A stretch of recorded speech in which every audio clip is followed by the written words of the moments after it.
Welcome to the deep dive. Today, we're plunging into a monumental figure that's been making headlines.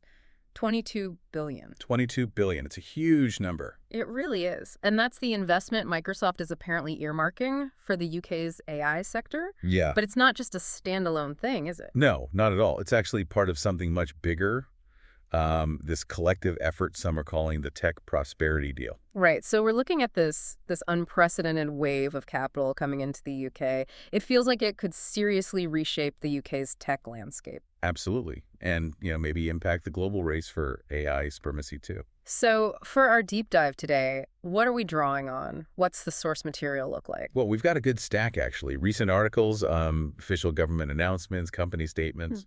They all detail this really significant investment. Okay. So we'll be breaking down what it means for the UK, how it positions the nation, globally in AI, and the kind of wider ripple effects, tech developments, economic shift that'll probably affect all of us. And our mission today, it isn't just about listing the numbers, right? We need to really unpack what's being promised here. Exactly. The upsides, economic boosts, tech leaps. But also the other side, the potential pitfalls, the concerns people are raising, and the bigger geopolitical picture, too. For sure. It's complex. Yeah, so the core tension we're exploring is this massive investment truly a tech prosperity deal for the UK? Or is it more of a strategic play that might, come with hidden costs, maybe to national autonomy? Let's dive in. Okay. So let's start with those headline-grabbing numbers because they are genuinely pretty remarkable. Microsoft committing 22 billion hours. That's roughly $30 billion, right? Yep, about that. Yeah. And it's their single largest investment outside the U.S. ever. Wow. And as you said, it's not just Microsoft. It's like the cornerstone of this wider 31 billion initiative, the tech prosperity deal. Right. That term itself isn't like an official government program name, but it captures this wave of investment from other big U.S. tech firms, too. The usual suspects. Pretty much. Google, Nvidia, OpenAI, ARM. They're all involved, putting significant resources into the U.K. So what's the money actually funding? What are we going to see? Primarily, it's critical AI infrastructure. So think huge new data centers. These are the engine rooms, really, where AI models learn and operate. Right, the places that need massive amounts of power. Exactly. And also a brand new supercomputer. It's being built in Lawton, Essex. Okay, so this isn't just like faster broadband for everyone. This is the heavy-duty stuff. Precisely. It's the sheer raw computing power needed to train those really advanced large language models, the kind of complex AI systems that, frankly, would be very hard to build with just the UK's current domestic resources. Got it. Now, what's the view from the top? Microsoft's CEO, Satya Nadella, he's had quite a bit to say about this, hasn't he? He has, and what's really illuminating is his perspective on the speed and scale of all this. He's made this pretty bold prediction. Which is? That AI's impact on global GDP could actually materialize within just 5 years. 5 years. That sounds incredibly fast. Faster than previous forecasts, sure. Much faster than many economists were anticipating, Yeah. And to really hammer home the scale of his vision, he used this powerful analogy. Okay. He compared AI's potential economic punch to the rise of personal computers back in the 1990s. Right, which was obviously transformative. Exactly. But Nadella isn't just talking incremental improvements here. He's forecasting a fundamental shift where AI doesn't just automate tasks. It completely, re-architects whole industries, communication, commerce, Yeah.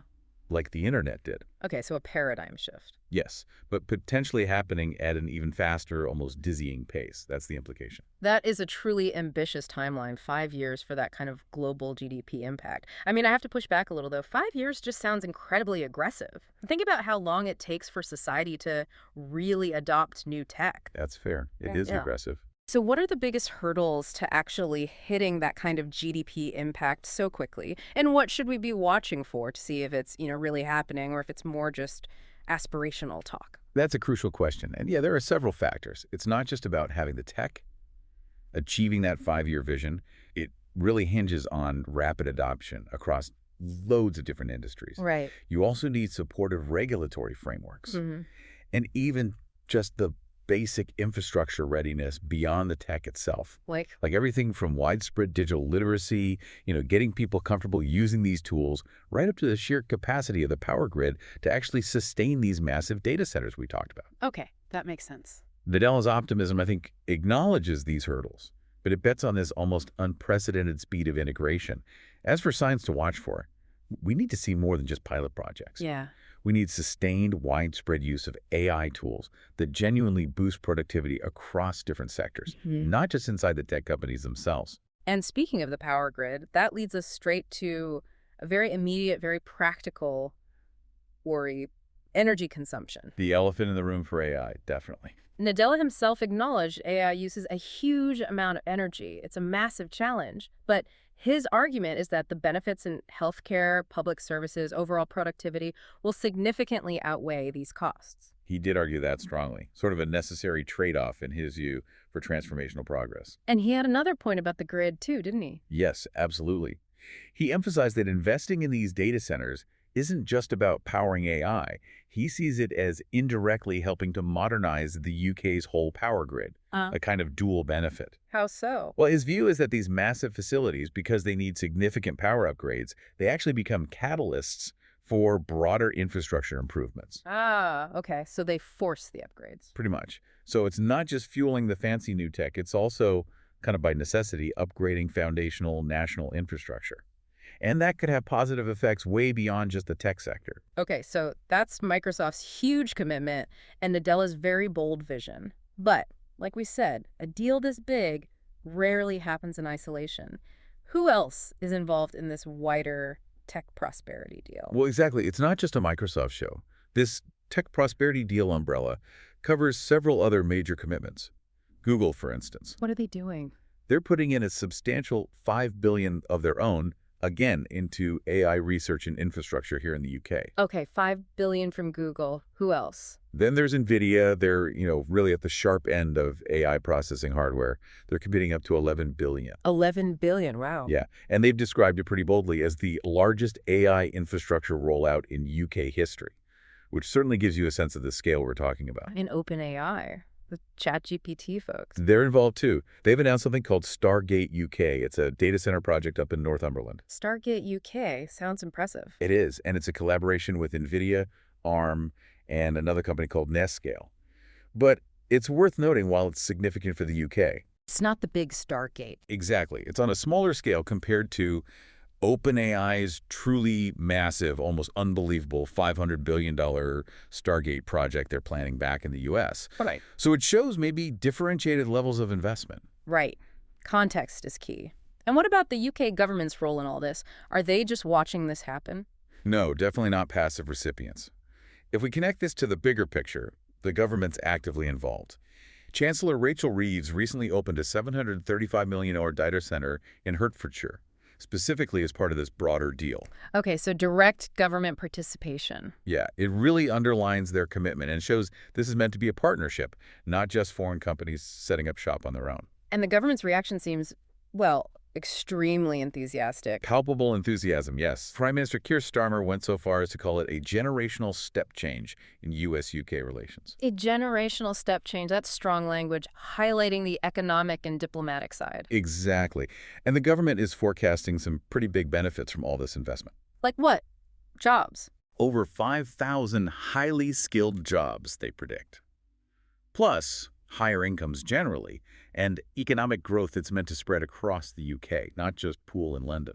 Is there any specific region mentioned? Yes, they've specifically mentioned a newly designated AI growth zone in the northeast of England. So there's an aim, at least on paper, to decentralize some of the benefits. Interesting. And what's the government's main argument for welcoming all this foreign investment so openly? Well, their core argument revolves around this idea of enhancing digital sovereignty. Digital sovereignty. Okay, what does that actually mean in this context? It sounds a bit like jargon. It does a bit, yeah. Yeah. But essentially, it's about a nation's ability to control its own digital future, its data, its infrastructure, its tech development, without, too much influence from foreign powers or corporations. Okay. And here, the UK government is making the case that by partnering with these US giants, by gaining access to their advanced AI expertise and infrastructure. They're actually strengthening their own position.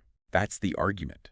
Rather than becoming digitally beholden, it's presented as a pragmatic strategic move and use external resources to build up internal strength faster.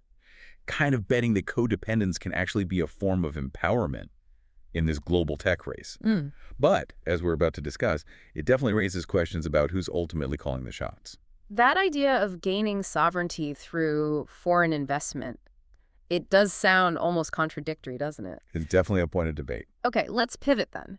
Because with any huge deal like this, there are always critical views, significant concerns bubbling up. And here's where it gets really interesting. Let's go back to energy use. Right. There's a campaign group, Foxglove, and they've issued a pretty stark warning. They're saying UK taxpayers might end up footing the bill, effectively subsidizing the massive electricity demands of these US tech firms. Is this just like theoretical scaremongering, or is there a real risk here? It's definitely more than theoretical. It's a very tangible concern. Foxglove's point is that there's a potential scenario where the corporations get the economic upside, while the significant costs, especially for energy grid upgrades and environmental impact, end up being socialized, paid for by the public. How could that happen? Well, they argue that current energy regulations or public subsidies might not be set up to handle the sheer exponential growth and demand from these huge AI data centers.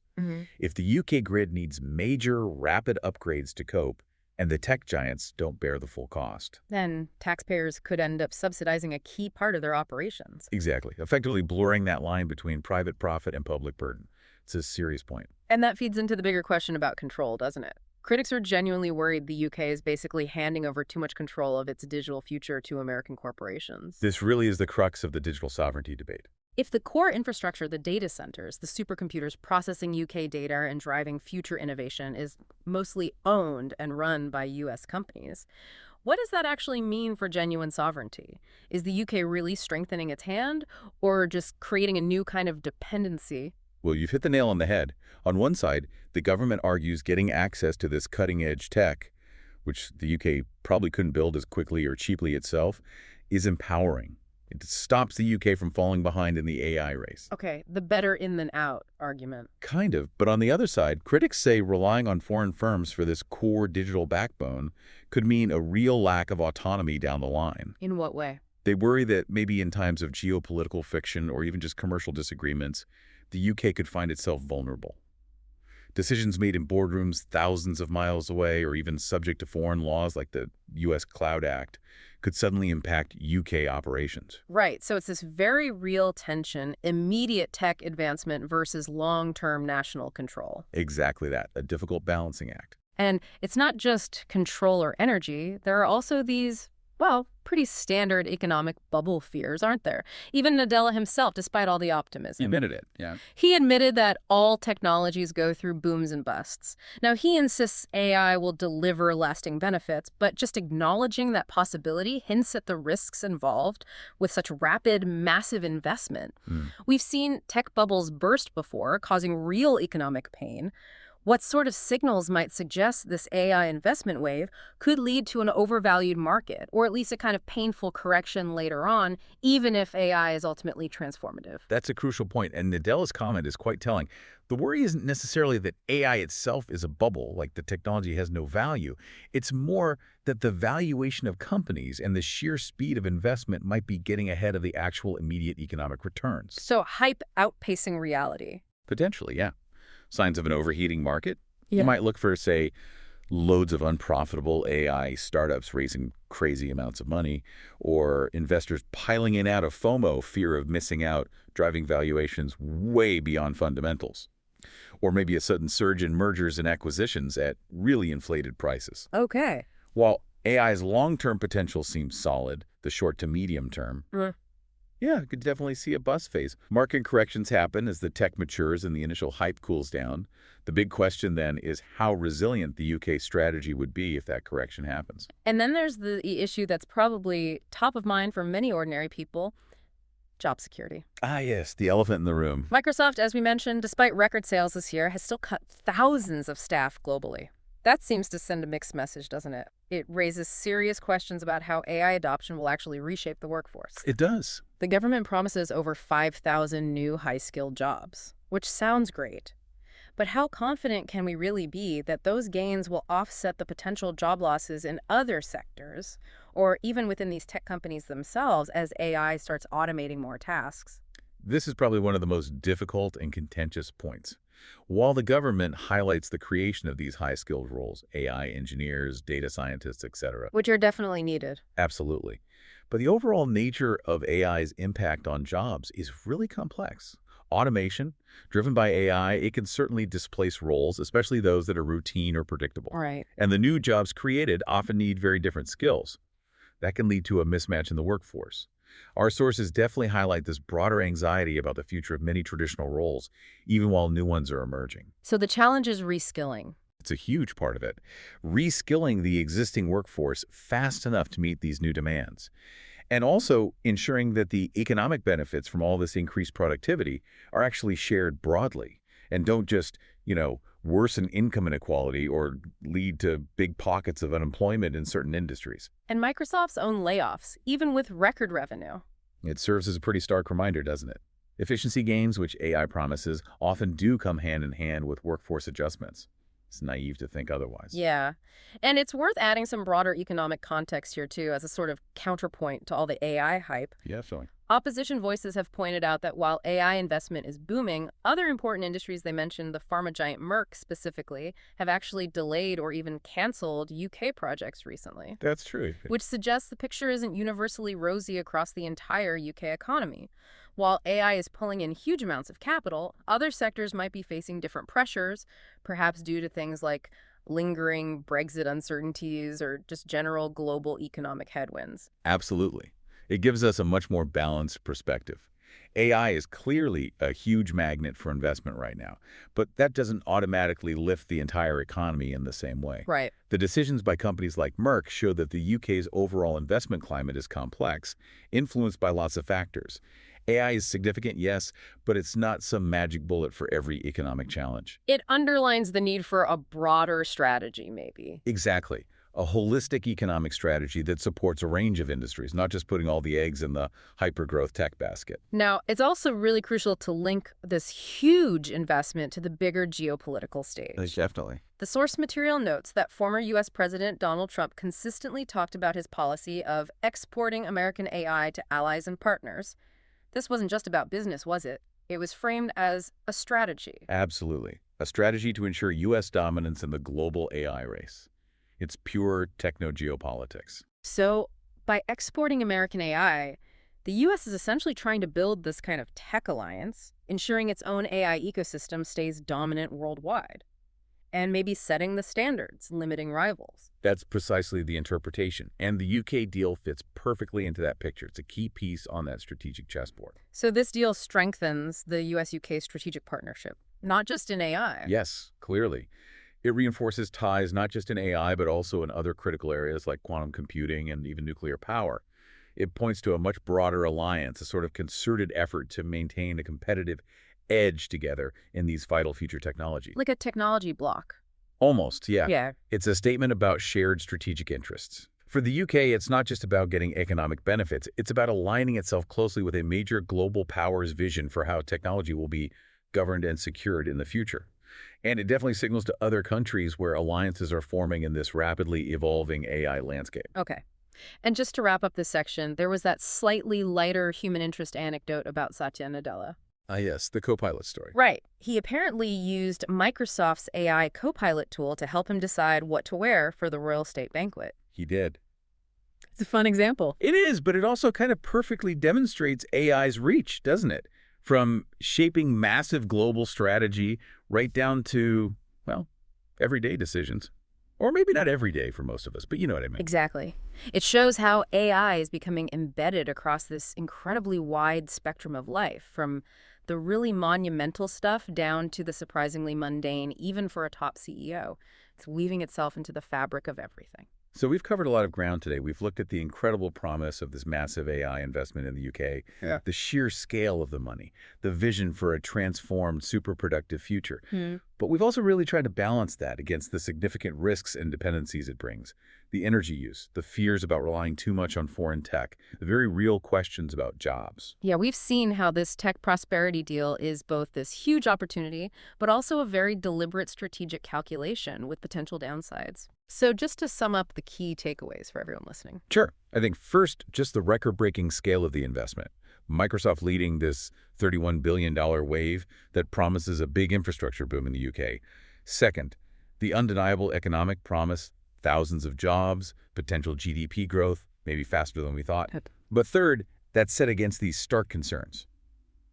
The huge energy footprint, the risk of digital dependency on U.S. firms, and the genuine uncertainty around AI's impact on the job market. And finally, this clearly places the UK in a pivotal, maybe even defining, role in the global AI race, but it's a role that absolutely comes with trade-offs. Okay, so what does this all mean for you listening to this deep dive? Maybe something to chew on is this question. In this era of fast tech integration and global partnerships, what does digital sovereignty really mean for a country like the UK? Is it about total independence, which might be unrealistic? Or is it about strategically using alliances to get ahead, even if it means some dependency? And also, how will that promise of AI-driven productivity truly balance against the potential for job displacement? How do we make sure the benefits of this massive technological leap are actually shared broadly across society? Yeah, it's a really complex future we're stepping into. Definitely requires careful thought from all of us.